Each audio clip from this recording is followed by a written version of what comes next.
O tão aguardado gatilho maldito chegou.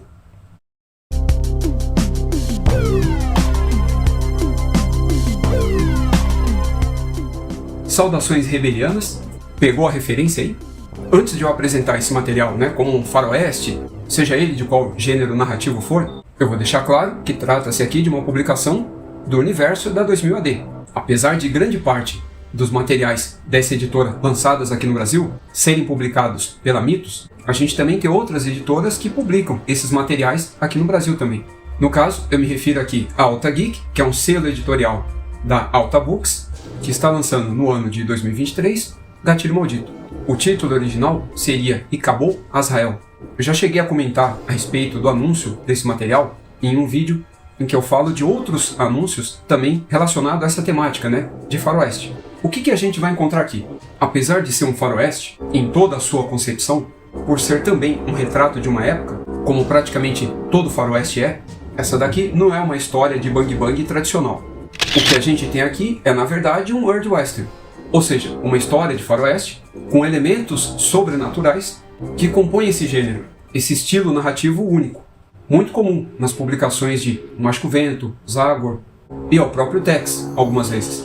Por isso, ele não pode ser recomendado a todos os públicos, nem aos fãs de faroeste ou aos de história de ação, porque ele tem uma perspectiva única, tanto no roteiro quanto na arte, que pode não agradar a todos os públicos. O primeiro ponto está relacionado à história.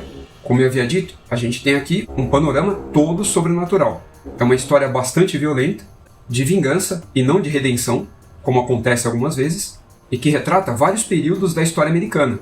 E esse é um ponto que até dificulta a classificação, se isso aqui realmente, no caso, é um faroeste ou não, mesmo que ele não represente o Velho Oeste o tempo todo. Eu falo isso porque ele entra nas primeiras décadas do século XX, indo até mais ou menos a década de 30. Só que o principal aqui está nos elementos sobrenaturais. Esse é o grande mote aqui da publicação. Outro ponto aqui que vale bastante destaque está relacionado à arte. O material transita por mais de um estilo artístico, variando aí do colorido tradicional, mas parte dele também foi feita em PB. Então a gente tem a mescla aí entre dois estilos. E um spoiler que eu posso dar, sem estragar a surpresa aqui de maneira alguma, quando a história está colorizada, ela se passa em uma determinada época e lugar. Quando é PB, é completamente outra. É como se uma se passasse no mundo real, entre aspas, tá? É preciso ler para entender o que seria esse mundo real, e a outra se passasse no limbo, ou no mundo dos mortos, ou algo próximo a isso. E esse é o máximo de spoiler que eu vou entregar para vocês. Eu recomendo esse material? Sim e não. Para aquele que é um fervoroso fã de faroeste apenas, eu não recomendaria, porque ele vai entregar muito mais do que isso. Eu diria, sem medo de errar, que ele vai agradar muito mais aos não fãs desse gênero narrativo do que aos leitores de Bang Bang.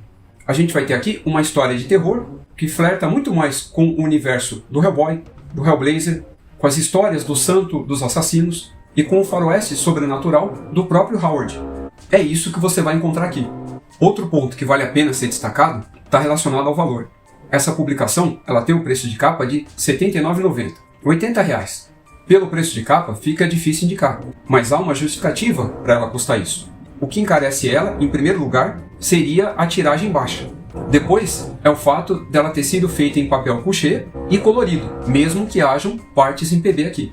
Agora, um ponto que ajudaria a baratear um pouco mais esse material seria a presença da capa cartão com orelha que ela tem aqui. Mas mesmo assim, isso não foi suficiente, pelo menos na minha opinião.